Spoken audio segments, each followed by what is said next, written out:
The afternoon sun cast long shadows through the reinforced windows of the underground facility, creating an ethereal dance of light and darkness across the polished floors. Deep beneath the Korean peninsula, in a chamber so secure that only a handful of people knew of its existence, the future of humanity was taking shape. Dr. Han Sunmai wasn't thinking about the weight of responsibility on her shoulders. Her entire focus was on the holographic display before her, where complex quantum calculations spiraled and twisted like living things. Her dark eyes reflected the blue glow, giving her an almost otherworldly appearance, as she manipulated the equations with practiced gestures. The ship dominated the massive chamber. Unlike conventional spacecraft with their sleek, aerodynamic designs, Phoenix One seemed to defy traditional engineering. Its hull shimmered with a subtle iridescence, the quantum-infused metal responding to the facility's lighting in ways that made it difficult to focus on any one section for too long. A team of technicians moved around the vessel like workers tending to a sleeping giant.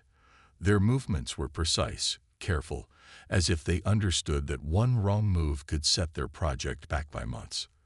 The sound of their tools echoed off the chamber walls, creating a symphony of progress that Sunmai had grown to love over the past 3 years.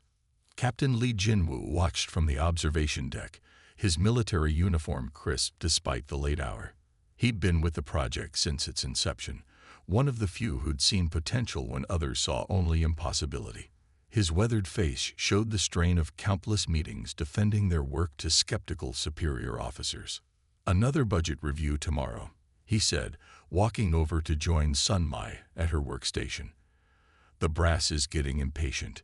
General Park wants to know why we need more resources when we haven't shown any concrete results." The bitterness in his voice was unmistakable. Sunmi's fingers paused over the holographic controls. "They still don't understand what we're creating here, do they?" She gestured toward Phoenix One. "This isn't just another warship. We're rewriting the laws of physics." The quantum drive at the heart of Phoenix One was her life's work.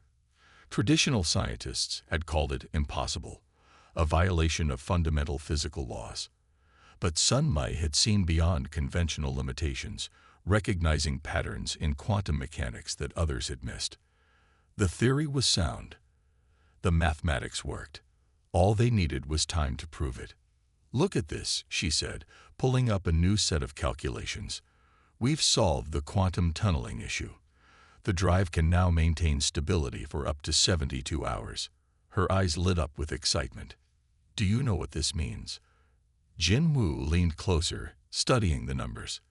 Though he wasn't a scientist, years of working with Sunmai had taught him enough to grasp the implications. "We can actually travel through quantum space now, not just short jumps." "Exactly." Sunmai expanded the display, showing a simulation of Phoenix One in action. "The ship doesn't just move through space. It exists in multiple quantum states simultaneously. Traditional sensors won't even be able to detect it. It's like a ghost," Jinwoo finished, a slow smile spreading across his face. Their moment of triumph was interrupted by an alert from the main console. One of the technicians, Young-soo, called out from near the ship's bow. "Dr. Han, we're getting some unusual readings from the quantum matrix." Sunmai was already moving, her lab coat flowing behind her as she hurried down the stairs from the observation deck. Jinwoo followed, their footsteps echoing through the chamber. The closer they got to Phoenix One, the more they could feel it. A subtle vibration in the air, barely perceptible, but undeniably there. The quantum matrix was the heart of their project, the revolutionary system that allowed Phoenix One to manipulate spacetime itself. Any instability could be catastrophic. Sunmai reached Young-soo's station and quickly scanned the readings. Instead of showing signs of failure, the numbers revealed something extraordinary. "It's not destabilizing," she breathed, her eyes wide with wonder. "It's evolving. The quantum field is becoming self-organizing." Her fingers flew over the controls, confirming what she was seeing. The theoretical models predicted this might happen, but not for years. Jinwoo placed a steadying hand on her shoulder. In simple terms, Doctor. Sun Mi turned to him, her face glowing with excitement. Phoenix One isn't just a ship anymore, Captain. It's becoming something more. Something that could change everything we thought we knew about space travel, about physics itself. As if in response to her words, the quantum matrix pulsed, sending a wave of blue-white energy rippling across the ship's hull. The technicians stepped back, but Sun Mi moved closer, placing her hand against the cool metal. She could feel the power thrumming beneath her palm, like a heartbeat. "Let them think we're wasting resources," she said softly, echoing her earlier words. "Phoenix One will prove them wrong when the time comes." She looked up at the massive vessel, its surface still shimming with quantum energy. "And I think that time might be coming sooner than anyone expected." Jin Woo nodded, his military training warring with his own sense of wonder. They had created something unprecedented, something that defied explanation. And somewhere, deep in his soldier's heart, he knew they would need it. The universe was vast, and humanity was young. Phoenix One might be all that stood between Earth and whatever waited among the stars. As the sun set outside, casting the facility into deeper shadow, the team continued their work. They were no longer just scientists and soldiers. They were pioneers standing at the threshold of a new age. And Phoenix One, their impossible ship, would lead the way. It started as a faint blip on the deep space monitoring arrays, something that could have been dismissed as a sensor ghost or space debris. But Kim Tai-young had spent too many years watching the stars to ignore his instincts. There was something different about these readings. In the control room of Earth's most advanced space monitoring facility, Tai-young leaned closer to his display, his coffee going cold beside him. The signal was getting stronger. What had started as a single anomaly had multiplied into dozens, then hundreds of distinct objects moving with clear purpose toward the solar system. "Get me a direct feed from the lunar array," he ordered, his voice cutting through the quiet hum of computers. The staff around him responded immediately, understanding the tension in their director's voice. The lunar telescopes were their most powerful tools for deep space observation. The high-resolution images confirmed his worst fears. The objects were ships, massive vessels that dwarfed anything humanity had ever constructed. Their designs were alien, with geometries that seemed to defy conventional engineering. They moved in perfect formation, like a swarm of predators approaching their prey. Tai-young's fingers trembled slightly as he reached for the secure phone. This wasn't a drill or a false alarm. This was first contact, and it didn't look friendly.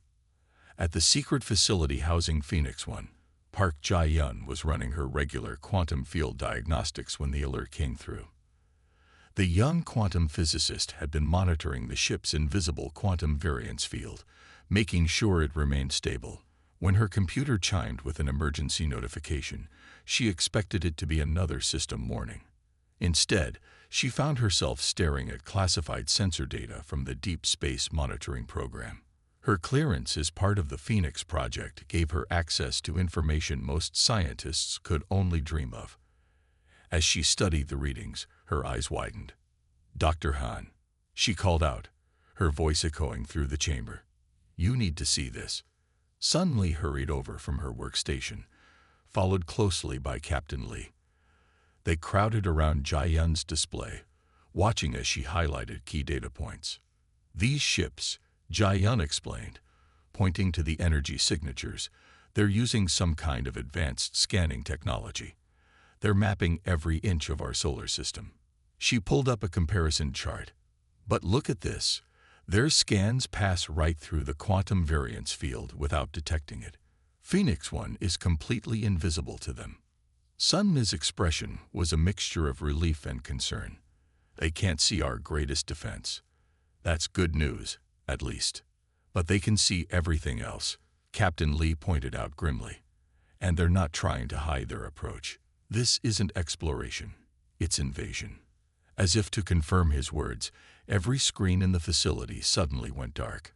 When they came back to life moments later, they all showed the same image, a being that looked almost human, but not quite. Its features were too perfect, its skin too smooth, its eyes holding an unnatural glow. The message that followed was broadcast not just to their facility, but to every electronic device on Earth capable of receiving a signal. The alien's voice was deep and melodious, but carried an undercurrent of absolute authority. "People of Earth," it began, speaking perfect English, "I am High Commander Vos of the Galactic Empire. Your world has been identified as suitable for integration into our domain. You have achieved a primitive level of technological development, but remain far from true civilization. We offer you the opportunity to join our empire as a protectorate species." The commander's expression hardened slightly. "You have 3 of your months to prepare for our arrival and peaceful submission. Should you resist, we will be forced to demonstrate the consequences of defiance. Choose wisely." The transmission ended, leaving behind a deafening silence. In the facility, the team stood frozen, processing what they had just heard. It was Captain Lee who finally broke the silence. 3 months. They're giving us 3 months to surrender our entire planet. They think we're primitive, Jai-Yun said, her voice quiet but intense. They have no idea about Phoenix One, about what we can do. Sun Mai was already moving, her mind racing with calculations and possibilities. We need to contact the military command immediately. Every moment counts now. Around the world, similar scenes were playing out. Government leaders were being rushed to secure locations. Military forces were going on high alert. Emergency sessions were being called in every major nation. But in the underground facility, there was a different kind of urgency. While the rest of the world panicked about the Empire's overwhelming superiority, this small team knew something no one else did. Humanity had an ace up its sleeve. As Sun Mai looked up at Phoenix One, its hull shimming with quantum energy, she felt a strange calm. The Empire had made a crucial mistake. They had judged Earth by its visible technology, never suspecting that their most advanced scanning systems could be blind to humanity's greatest achievement. 3 months, she said, her voice firm with determination. That's more than enough time to finish our work. When they come expecting to find a primitive world ready for conquest, they'll find something very different waiting for them. The invisible quantum field surrounding Phoenix One pulsed slightly, as if the ship itself was eager for the coming confrontation. In 3 months, the Empire would learn the cost of underestimating humanity. But for now, there was work to be done, and not a moment to waste. The tension in Seoul's deepest underground bunker was thick enough to cut with a knife.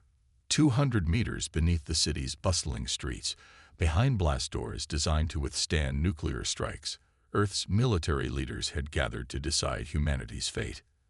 Dr. Han Sunmai stood before them, her presentation displayed on the massive screen behind her. The holographic image of Phoenix One rotated slowly, its quantum-enhanced hull catching the light in ways that made several generals blink and look away. "The quantum drive gives us capabilities they cannot detect or counter," she explained, her voice carrying clearly through the chamber. "In our latest tests, we've achieved instantaneous position shifts across distances of up to 3 light minutes." General Choi, a decorated veteran with more combat experience than anyone else in the room, leaned forward in his chair. His weathered face showed open skepticism. "One ship?" he asked, the words sharp with disbelief. "You're suggesting we stake the fate of our entire planet on a single experimental vessel?" Captain Lee Jinwoo stepped forward from where he had been standing at attention. "Sir, with respect, Phoenix One isn't just a ship. It's a revolution in warfare. We've run over 3,000 combat simulations." "Simulations," another general interrupted. "The enemy fleet has over 500 capital ships. We've seen their weapons tear through our best defensive shields like paper. How can one ship, no matter how advanced, stand against that?" Sun Mi tapped her tablet, and the display changed. Combat data scrolled across the screen, showing Phoenix One's theoretical combat capabilities, because they can't fight what they can't see or predict. The quantum variance field doesn't just make us invisible. It allows us to exist in multiple states simultaneously. We can fire weapons from positions we're not technically occupying. The room erupted in murmured discussions. Military leaders from every major nation conferred with their advisors, studying the data with intense focus. The stakes couldn't be higher. They had less than 2 months left before the Empire's deadline. Engineer Park Jae-yun stepped forward, adding her expertise to the presentation. We've also discovered that the quantum field has a disruptive effect on their shield technology. Their defensive systems rely on predictable energy patterns. Our quantum-shifted weapons simply bypass them completely.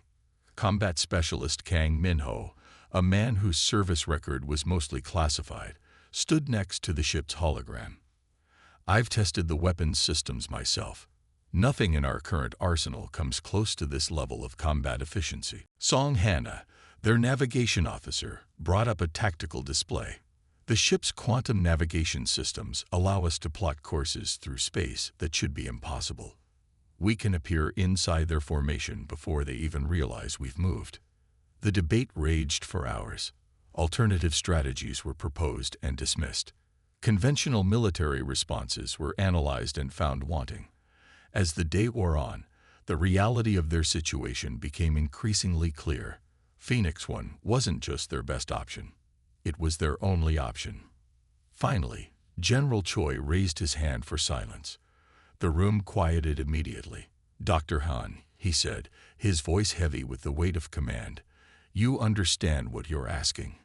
If this fails, if your ship isn't everything you claim it is, humanity loses everything." Sun Mai met his gaze steadily. "General, I've dedicated my life to this project. Every calculation, every test, every simulation confirms what we're telling you. This will work." Captain Lee stepped forward again. "Sir, we've assembled the best crew possible. Each member has been training with the ship's systems for months. We're ready." The general looked around the room, meeting the eyes of his fellow commanders. One by one, they nodded. The decision was made. "Very well," Choi said, standing. "Operation Phoenix is approved. Your crew has full authorization to engage the enemy when they arrive." He walked over to the hologram, studying it with new eyes. "God help us all if you're wrong." As the military leaders filed out of the bunker, the crew of Phoenix One remained behind. They gathered around the hologram of their ship, each lost in their own thoughts about the responsibility they'd just been given. "Well," Min-ho said, breaking the silence, "no pressure or anything. We're just saving the world." Hannah smiled slightly. "At least we'll have the element of surprise. The looks on their faces when we show up." "Focus," Captain Lee interrupted, though his own lips twitched. "We have 6 weeks to perfect our combat protocols. Every simulation, every maneuver has to be flawless." Sun Mi looked at her crew, her team.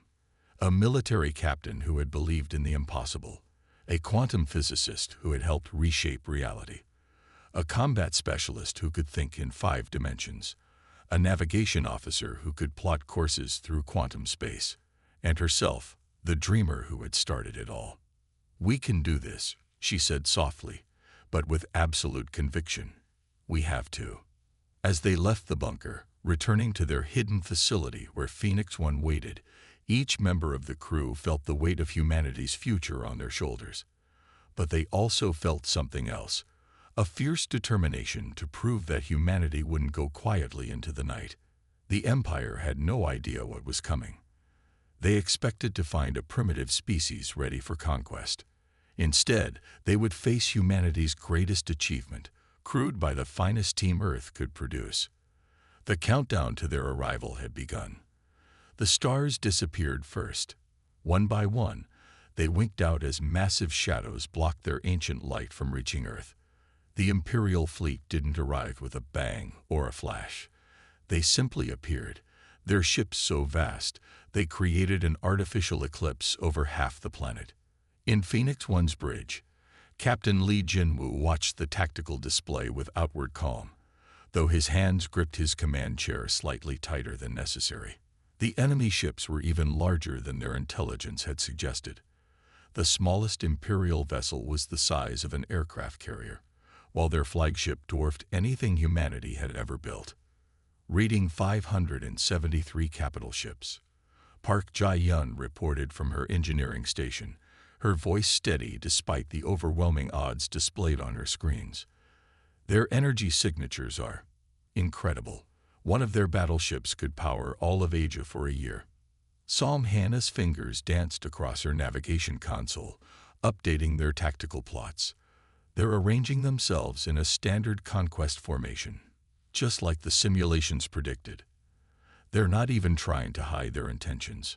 Earth's conventional forces were responding exactly as planned. Fighter jets screamed into the sky, knowing they were flying to certain death. Naval vessels launched their most advanced missiles, which the Imperial ships swatted aside like annoying insects. It was a hopeless display of resistance, but it served its purpose, convincing the Empire that humanity had nothing better to offer. The Imperial Supreme Commander's transmission cut through all Earth's communications.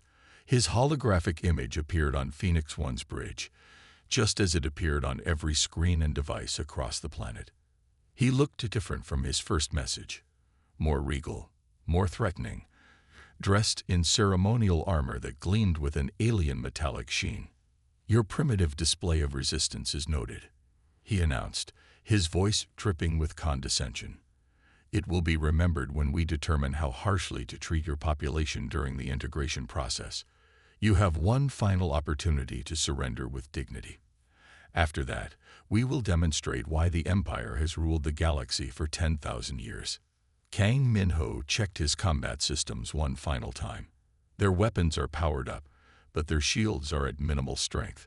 They're not even bothering with full defensive measures. Why would they? Sun Mi commented from her science station, monitoring the quantum drive's status. "As far as they're concerned, we're shooting spitballs at a battleship." Captain Lee watched the tactical display for a moment longer. Everything was proceeding according to plan. The Empire's arrogance was working in their favor. Their ships were positioned perfectly, believing their formation was meant to intimidate rather than making themselves vulnerable. "Status report," Lee ordered, his voice calm and professional. "Quantum drive at full power," Sun Mi reported. "Field stability at 100%. Navigation plots laid in," Hannah added. "We can execute the jump sequence on your mark." "Weapons hot, targeting solutions ready," Min-ho confirmed. "They still haven't detected us." "All systems optimal," Jae-yun concluded. "We're as ready as we'll ever be." Lee took a deep breath, looking at each member of his crew. These 4 people, along with himself, were about to attempt something unprecedented in human history. They were going to strike back against an empire that had conquered thousands of worlds. "Ready?" he asked simply. 4 faces turned to him, each showing different emotions, but the same determination. They nodded as one. Above them, the Imperial fleet continued its display of power. Energy weapons fired into the atmosphere, deliberately missing Earth's cities, but leaving massive scorch marks on empty land. A demonstration of what was to come. Their Supreme Commander was still speaking, listing the terms of surrender, completely unaware that humanity's real response was about to begin. "Remember your training," Lee said, his hand hovering over the command interface. "Remember the simulations. But most importantly, remember what we're fighting for. Everything humanity is, everything we could become, depends on what we do in the next few minutes." The quantum drive hummed beneath their feet, a sound like nothing else in human engineering. Phoenix One's systems were primed, ready to prove that humanity's greatest achievement was about to become the Empire's worst nightmare. "Hannah, plot our first jump," Lee ordered. "Min-ho, target their command ship's primary reactor. Jae-yun, divert all available power to weapons after we complete the jump. Sun Mi, maintain quantum field integrity at all costs." His crew responded with crisp acknowledgments, their training taking over. Months of preparation had led to this moment. They had practiced these moves countless times in simulation, but now they would do it for real, with the fate of their species hanging in the balance. The Imperial Supreme Commander's ultimatum reached its conclusion. "You have 30 seconds to begin transmitting your surrender," he declared. "After that, we will begin the cleansing process." Captain Lee allowed himself a small smile. "Well then," he said quietly, "let's not keep them waiting." His hand descended toward the command interface. "Initiate Operation Phoenix." The quantum drive's hum rose to a crescendo as humanity prepared to show the galaxy exactly how dangerous an overlooked species could be. Above them, the Imperial fleet waited in its perfect formation, unaware that their carefully arranged ships were about to face something beyond their comprehension. In the last moment before Lee gave the command to jump, he looked at his crew one final time. These were the people he would trust with not just his life, but the lives of everyone on Earth. Their faces showed no fear, no hesitation, only the fierce determination to prove that humanity deserved its place among the stars. "For Earth," he said simply, and pressed the control. Phoenix One's quantum drive activated, and humanity's counterattack began.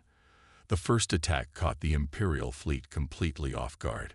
Phoenix One lifted from Earth's surface like any other primitive spacecraft, appearing on their sensors as nothing more threatening than an atmospheric transport. Several Imperial gunners even laughed at what they assumed was a desperate last stand. Their laughter died when Sun Mi's fingers flew across her console, activating the quantum drive. Phoenix One vanished, the laws of physics themselves seeming to bend around it. Before the Imperial fleet could react, the ship materialized in the heart of their formation, directly beneath their command vessel's belly. "Target locked," Minho announced, his voice steady as he triggered the quantum-shifted weapons. The shots passed through the Imperial shields as if they didn't exist, striking the massive ship's reactor housing with surgical precision. The Imperial commander's face appeared on their screen, his perfect features distorted with shock. "Impossible," he shouted, his composure shattered. "What manner of technology is this?" Hannah's hands never stopped moving across her navigation controls. Second jump plotted. "They're trying to track us, but their sensors can't lock on to our quantum signature." Phoenix One blinked out again, reappearing behind a cluster of enemy battleships. Minho's weapons found their marks before the Imperial ships could even begin to turn. Their mighty shields, designed to stop any known weapon, proved useless against attacks coming from quantum space. "Their fleet is breaking formation," Jai-Yun reported, monitoring the enemy's movements. "They're trying to establish a defensive perimeter, but they can't predict where we'll appear." The Imperial commander was barking orders to his fleet, his voice carrying a note of panic that none of his subordinates had ever heard before. "Surround them. They must have a pattern. No primitive species could." His transmission cut off as Phoenix One executed another jump, this time appearing directly above his ship's bridge. Minho's targeting was perfect, the quantum weapons cutting through the command center's reinforced armor like it wasn't there. "Their flagship is crippled," Minho announced with professional satisfaction. Moving to secondary targets, Captain Lee watched the tactical display, coordinating their attacks with precision, born from countless simulations. "Hannah, Pattern Delta. Let's show them what this ship can really do." What followed was unlike any battle in human history.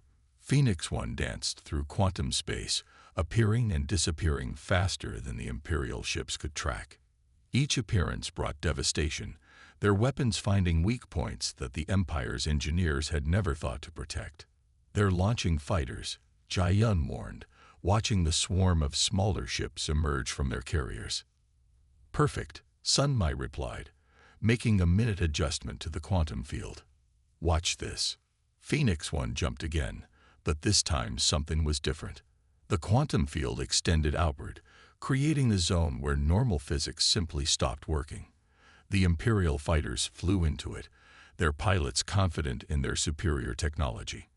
Instead of emerging on the other side, they vanished, their matter scattered across quantum space. The Imperial fleet's perfect formation had devolved into chaos.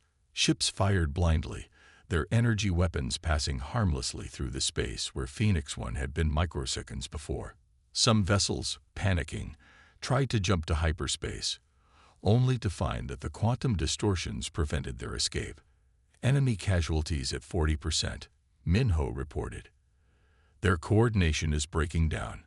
They can't maintain a coherent defense. Lee nodded grimly. Begin Phase 2.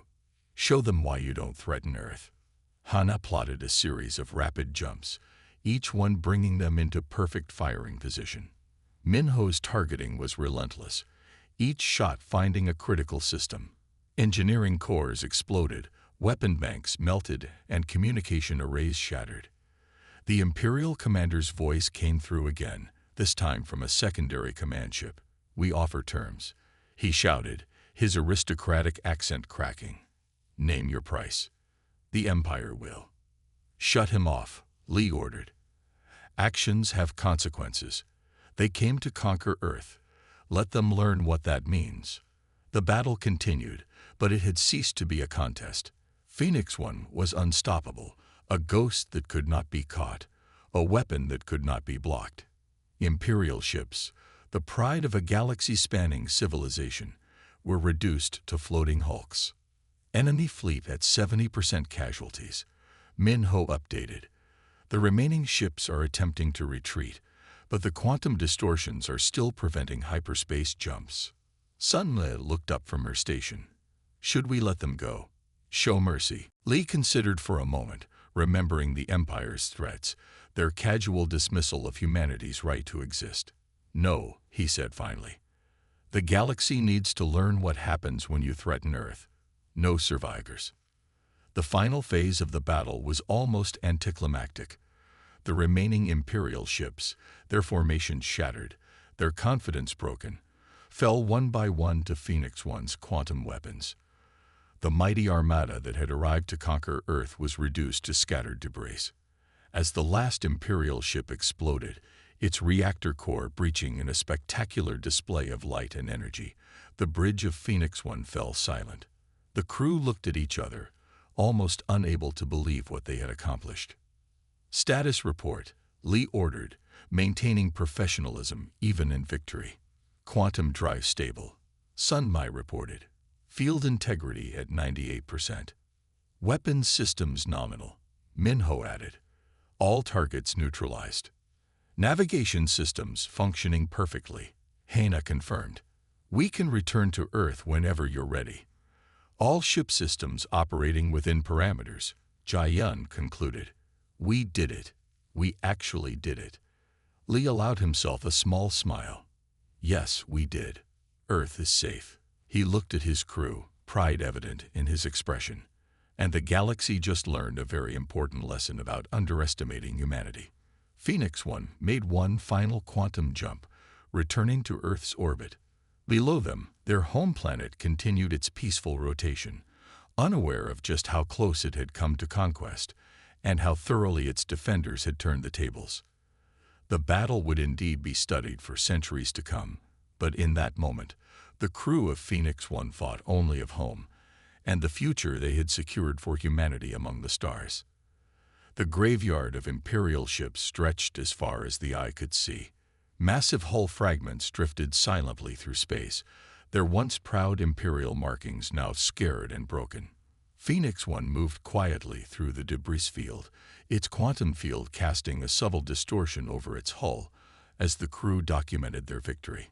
"It's hard to believe," Minho said, studying the tactical displays. 573 ships, the pride of their fleet, all of them destroyed by one vessel they didn't even consider a threat. Jadian worked at her communication station, her fingers moving with practiced efficiency.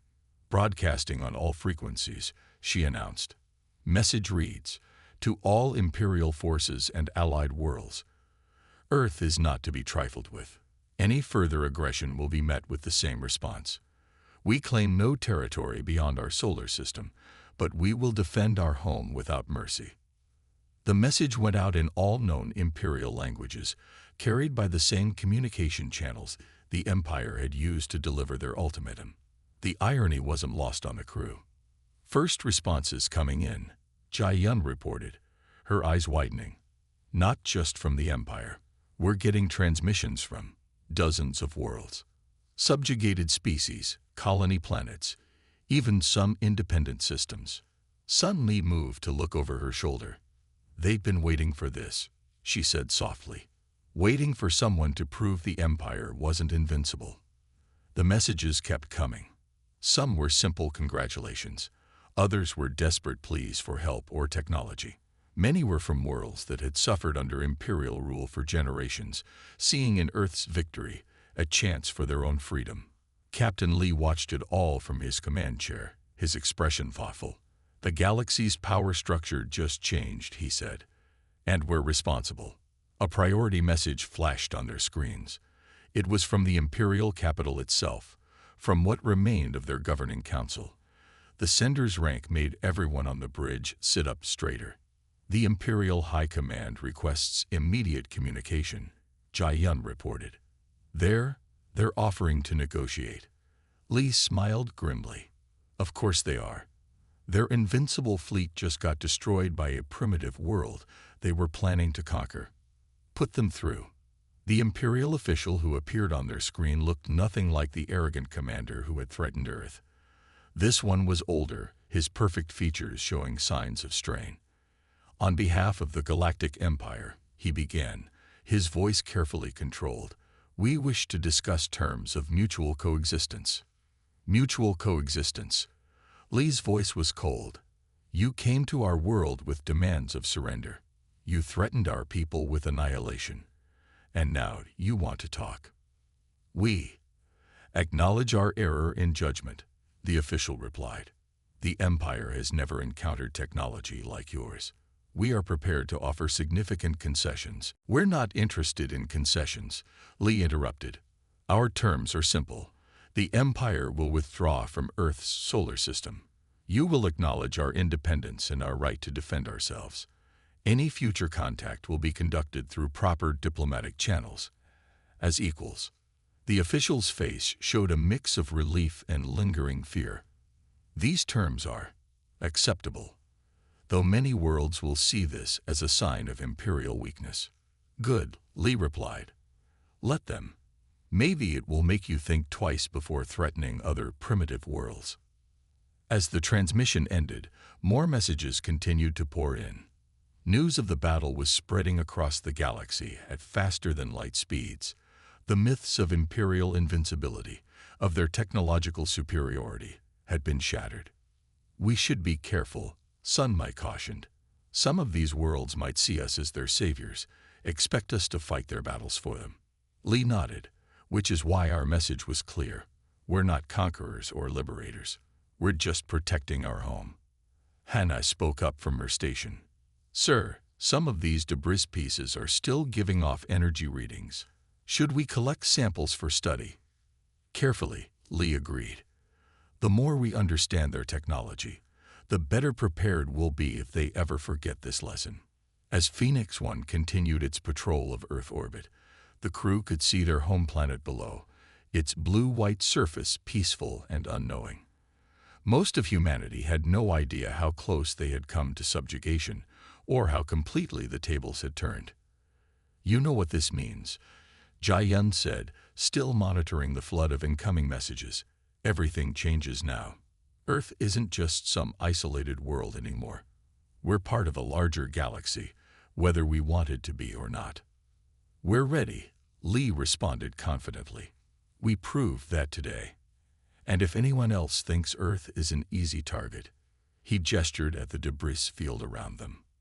In the days that followed, Earth's governments would struggle to adapt to their new reality. Diplomatic channels would be established. Technology would be studied. The quantum drive's existence would be revealed to the world, changing humanity's understanding of physics forever. But in that moment, floating among the remains of an empire's pride, the crew of Phoenix 1 had achieved something unprecedented. They had not just defended Earth, they had announced humanity's arrival on the galactic stage in a way that would never be forgotten. The quantum field hummed quietly around them, their impossible ship standing guard over their home. The Empire's grip on the galaxy had indeed been broken, and in its place, a new era was beginning. One where humanity would no longer be overlooked or underestimated. The stars seemed brighter somehow, as if welcoming Earth to its rightful place among them. The marble halls of the United Nations headquarters buzzed with an energy unlike anything in its history. Representatives from every nation sat in rapt attention as Dr. Han Sunmai stood at the podium, her presentation showing the carefully planned stages of Earth's technological sharing initiative.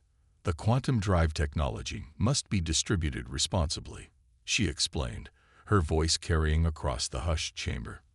We've identified 17 former imperial worlds that meet our criteria for the first phase of technological partnership. The changes in the 6 months since Phoenix One's victory had been staggering. Earth's nations, faced with proof of advanced alien civilizations, had united with unprecedented speed. The old rivalries seemed petty now, compared to the challenges and opportunities of their new reality.